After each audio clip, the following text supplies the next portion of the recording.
So they did it. But it's not done. And so you and I have to ask, what's my ripple effect going to be? Where has he placed me? What's my ripple effect include? Jerusalem, Judea, Samaria, to the ends of the earth. And you know what?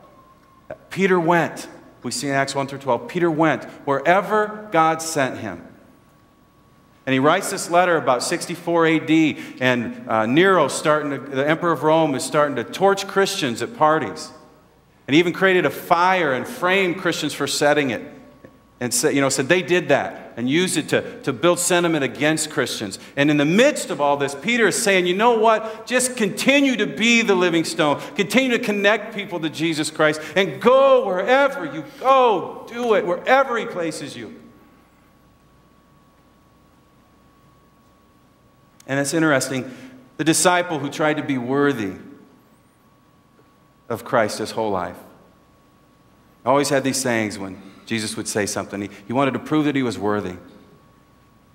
Went to the cross and feeling unworthy of his Savior, was crucified on the cross. Tradition tells us that Peter said, hang me upside down, because I'm not worthy of Jesus Christ. He's the living stone, the capital S. I'm just a living stone, little s. And that's all he's asking us to do, is to go wherever he leads us, the ripple effect.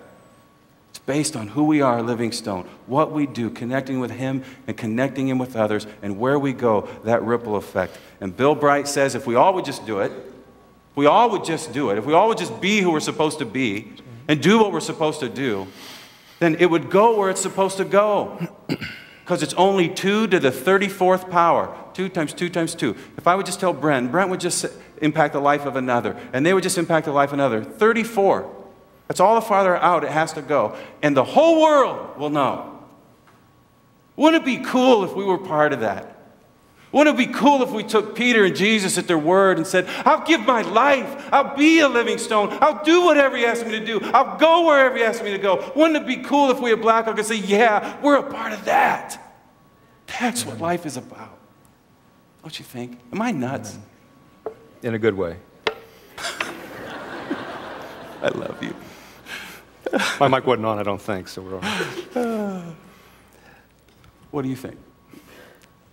We support 44 missionaries, and that's important. That's a big deal. I take that very seriously about where we're going.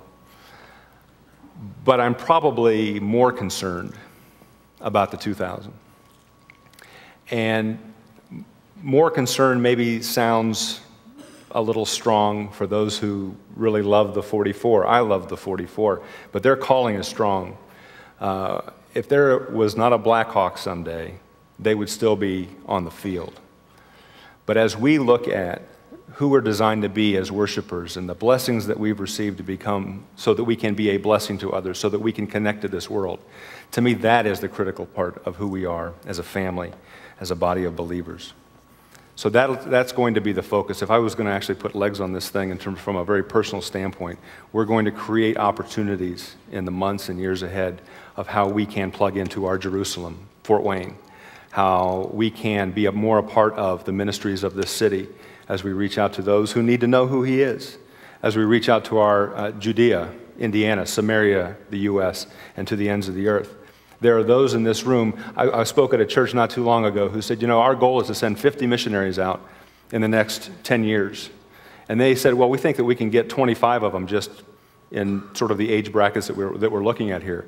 But we're going to have to look at the 6th graders and the 5th graders and the 4th graders as we kind of stretch this thing out to how we're going to get to our 50. And I think that as we look at our children, our teens, our adults, as we look at the opportunities that we're going to give, I'm excited about where we're going to go in the future. So who we are to be, what that makes us into, and then where we're to go is absolutely where we're taking this. One of my favorite verses is Acts 13:36. I want to end with this because, at least on my part, because this is really a prayer for me. For when David had served God's purpose in his own generation, he fell asleep. Now, I'll stop reading because my kids point out that It talks about body decay and other things after that. But this idea of this call in our life, this idea that we were planted here, we served God's purpose, and then we fell asleep. What more can you ask for? I mean, how is that? How can you do more than that as a believer? So I'm excited about the future, not to take this to too much of just a pure ministry standpoint, but I'm hoping in the months and years ahead that you'll see someday we're going to be known as a missions church. And what that means is exactly what we've talked about here today. So Jerusalem, it's Neighbor Link, it's our Surf Fest Saturdays, it's the Absolutely. friendship class, it's all the things that happen here and in this community. And you can sign up for that. And Judea, you know, things we do in Indiana and Samaria, the things we do in the United States, the student ministries team, they're going to New York, and then the remotest parts of the earth, the ends of the earth, they're even going to the Dominican Republic, all kinds of things for you to become part of. And do go, it's aligned with our missionaries, proper, those 44 who are sent out, but the big question is, what about you? You got to ask yourself, what's my ripple effect? And I want to end with a story about Bob. John Ortberg, a pastor, shares this story in his book. I believe if you want to hit water, you got to get out of the boat. And he tells a story about Bob, who I think was a new believer or seeking, but I'm pretty sure he was a new believer. And Bob goes to a leader of a parachurch ministry, and I think it was in Washington, D.C., and he said, hey, is it true in this new thing I'm a part of that if you pray, it happens? And the guy didn't want to discourage him. He said, well, yeah, it's in the heart of Christ is how that works. And he said, okay, I want to pray for someplace. And the guy says, what do you want to pray for, Bob? And Bob says, Africa. The guy says, well, Africa's a big place. Let's narrow it down to country. He goes, all right, Kenya. You ever been to Kenya? No. Related to anybody in Kenya? No. Do you know anybody in Kenya, Bob? No. All right. Bob, I know you, and I want you to pray for Kenya for 6 months. And Bob, I know you well. So as an incentive for you to do it every day for 6 months, I'm going to pay you $500. All right. So Bob starts praying. A few months into this deal, Bob's not thinking about it, but he is praying every day. And he's at a dinner party, and at dinner parties work when he's sitting at a table, and they're asking everybody, what do they do? Who are you? What do you do? Where do you go? A lady says, I'm from Kenya. Bob goes, what? I'm from Kenya. Really? Bob asked her all these questions about Kenya. She says, Bob, have you ever been to Kenya? No. Bob, you related to somebody in Kenya? No. Bob, you know anybody in Kenya? No. Bob, why don't you come over? I get pharmaceutical supplies and medical supplies to people who otherwise wouldn't have it. Bob goes.